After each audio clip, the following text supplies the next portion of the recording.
What did it mean to you when you first signed for United? It was a big surprise, I have to be honest. I was in Vancouver at the time and I got a phone call from Arthur Cox. Obviously I knew Kevin Keegan was here as a player and I didn't know Arthur Cox's voice. He rang me up and said, I'd like you to come play for Newcastle. And I have to be honest with you, I thought it was a wind-up. I thought it was one of our Vancouver lads saying, taking the mickey.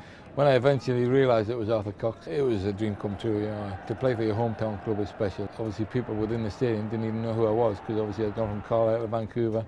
Almost got lost for 3 years if you like, but thankfully I did okay when I came back and we got promotion first season. You said it was a dream come true. What did you make of your debut? My debut was a strange one in lots of ways because we played Barnsley away and I just came on as a sub, but the following week we played here, we played Portsmouth and we beat them 4-2 and Chris Waddle scored 2 25-yarders. He was unbelievable, Chris Waddle. But to play a full game at St James's, you know, packed to the rafters, it was only 36,000 then, but it was full, and to win 4-2, looking like we were going to score every time we attacked was fantastic for me. Were you nervous the first time you played Absolutely, nervous every time, not the first time, I was nervous every time, but I think that's a good thing.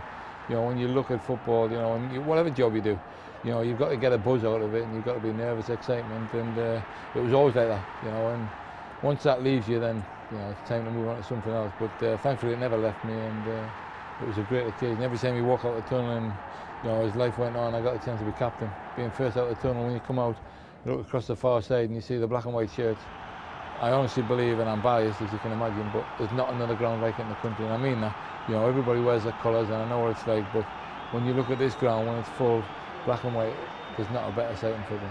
A great spell, and then Liverpool came calling for you. Yeah, Liverpool came knocking on the door, and Newcastle decided they were happy to sell me. Didn't particularly want to go at the time, but you know, when it became sort of known to me that Newcastle were quite happy for me to go, then I was lucky that I was going to the best team at the time, you know, in terms of results, you know, obviously trophies, you know, they were the best, so it worked out well for me in that respect, you know, and obviously John Barnes was a big mate of mine, so the chance to go and play alongside Barnes, it was brilliant.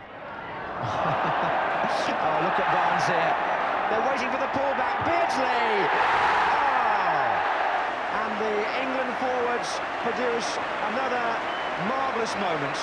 To play for Liverpool at that time and to wear the number 7 shirt, which for me was the most special shirt in them days, it was fantastic. 6 years on Merseyside, but then you came home. Tell us about that. Yeah, big surprise. You know, I was 33 then, 33 and a half, and you know, you almost think your football time at the top level. Certainly if you get to that age now, you're on the way down without being cruel. So it's different, you know, but Kevin obviously gave me the chance to come back. Him and Terry Mack were brilliant. I met them at Wetherby, hotel at Wetherby, which all the fans will know on the bend on the way on the A1 there. Met them there and they were brilliant. You know, I took a drop in wages to come back, but always knew that was going to be the case, and just had a team that was on the way up, and you know, I was the oldest by a long way. It was almost like the granddad of the team, but they treated me like a king. They were brilliant to me, and fantastic memories. We'll never forget that time. You said you were 33, but you seem to be getting better with age. It was brilliant because we finished 3rd in the league, you know, which was our first season in the Premier League. Overachieved, if you like, but to get into Europe on the first season was just fantastic. Individually, Peter, what would you say was your main asset as a footballer? I think my brain, you know, I sort of knew when to pass the ball, if you like, you know, and I think I had a vision that I could see people knowing where they were going to run. But it's great if you've got the ball, but if you have people standing still in front of you, you will look silly. But if you have people running all around, you then just have to pick the right option. And without being big-headed, I found that quite easy, you know, because people like Andy Cole, people like Rob Lee, people like Scott Sellers, they always knew when and how to run, and that is a talent that is in you. You know, nobody can coach that. That is something that's in your own brain and makes you tick. So I was lucky I played with good players who always knew what to do. A great footballing brain and a great shot. You scored some great goals. Which stand out for you? Yeah, a couple. I scored a decent goal at Crystal Palace, you know, when we were on a run of 6 games, and I scored in the last minute. Nigel Martin was in goal. Played a 1-2 with Steve Watson and scored with my left foot. That was quite pleasing because of what it meant at the time. Watson, Beardsley. Beardsley!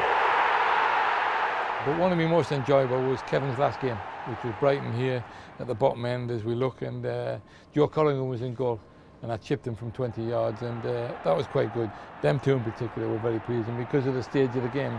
The Kevin Keegan one, when he played his last game, it was 5 minutes from the end of the season, the end of his career, and it was fitting that it was our 3rd goal in the game, won us the game, and it was my 20th goal of the season, 20th league goal, which I'd never done before, so everything fell into place. So if I had to pick one, it'd probably be that one. Looking back at both spells at Newcastle, what were the main highlights? The highlights were playing for these fans, because you've been one of them. You know, I grew up in Long Benton. You know, without being funny or negative, I was poor. You know, but I knew no different. And when you look at these people, the amount of fans we have in this ground that go into debt to come and watch us play, that is amazing. And when you get a chance to play for your own people, that is really, really special.